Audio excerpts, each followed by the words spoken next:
Hello my students of class 8। आज जो lesson हम पढ़ने वाले हैं उस लेसन का नाम है पौधे एवं जंतुओं का संरक्षण। तो आइए शुरू करें। क्या आपने कभी भरतपुर अभयारण्य, काजीरंगा राष्ट्रीय उद्यान, लोकचाव वन्य जंतु अभयारण्य तथा ग्रेट निकोबार बायोस्फीयर रिजर्व का नाम सुना है?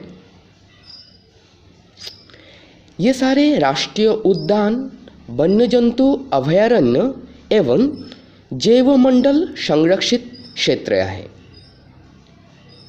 इन क्षेत्रों को बनाने का मुख्य उद्देश्य है इनमें पल रहे पौधों एवं जंतुओं का संरक्षण करना।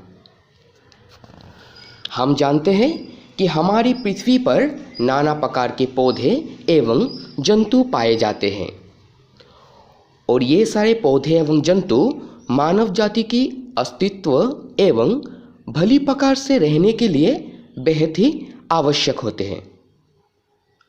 लेकिन आज इन जीवों एवं पौधों का अस्तित्व संकट में है और ये संकट खड़ा करने का एक बहुत बड़ा कारण है वन उन्मूलन यानी कि डिफॉरेस्टेशन। वनोन्मूलन या डिफॉरेस्टेशन का अर्थ है वनों को समाप्त करने पर प्राप्त भूमि का अन्य कार्यों में उपयोग करना। अब वन की कटाई विभिन्न उद्देश्य किया जाता है, जैसे कि कृषि के लिए भूमि प्राप्त करने के कारण, घरों एवं कारखानों का निर्माण के कारण, फर्नीचर बनाने के कारण अथवा लकड़ी का ईंधन के रूप में उपयोग करने हेतु। ये सारे कारण छोड़कर भी कुछ एक प्राकृतिक कारण हैं जिससे भी डिफॉरेस्टेशन होते हैं, जैसे कि दावानल एवं भीषण सूखा। वनोन्मूलन के परिणाम।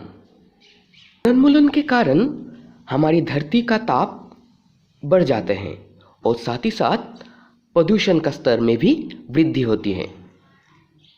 इससे वायुमंडल में कार्बन डाइऑक्साइड का स्तर बढ़ता है, जल स्तर का निम्नीकरण हो जाता है तथा प्राकृतिक संतुलन भी प्रभावित होता है और इस तरह से वृक्षों की अनवरत कटाई के चलते वर्षा एवं भूमि की उर्वरता में कमी आ जाती है तथा बाढ़ और सूखे जैसे प्राकृतिक आपदाओं की संभावनाएं भी काफ़ी बढ़ जाती हैं। आप लोगों को याद ही है कि प्रकाश संश्लेषण यानी कि फोटोसिंथेसिस की क्रिया में पेड़ पौधों को भोजन बनाने के लिए जिस गैस की आवश्यकता होती है वह है कार्बन डाइऑक्साइड। कम वृक्षों का अर्थ है कार्बन डाइऑक्साइड की उपयोग में कमी आना, जिससे वायुमंडल में कार्बन डाइऑक्साइड की मात्रा बढ़ जाती है।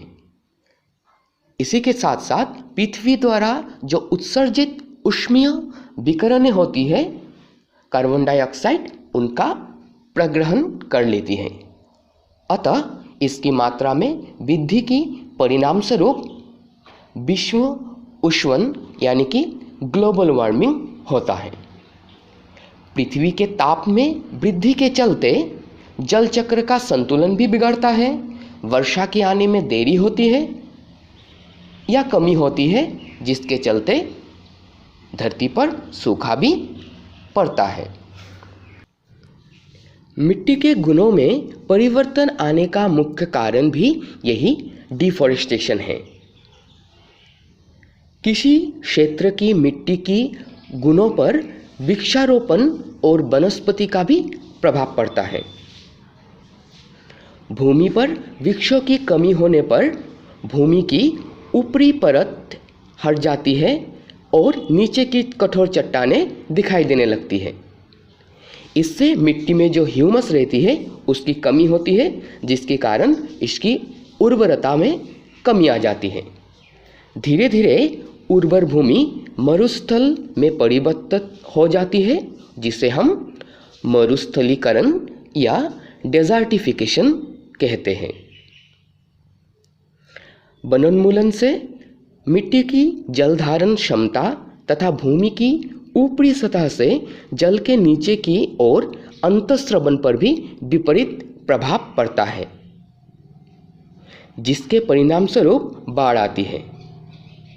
मिट्टी की अन्य गुण जैसे पोषक तत्व, गठन इत्यादि भी वनोन्मूलन के कारण प्रभावित होते हैं।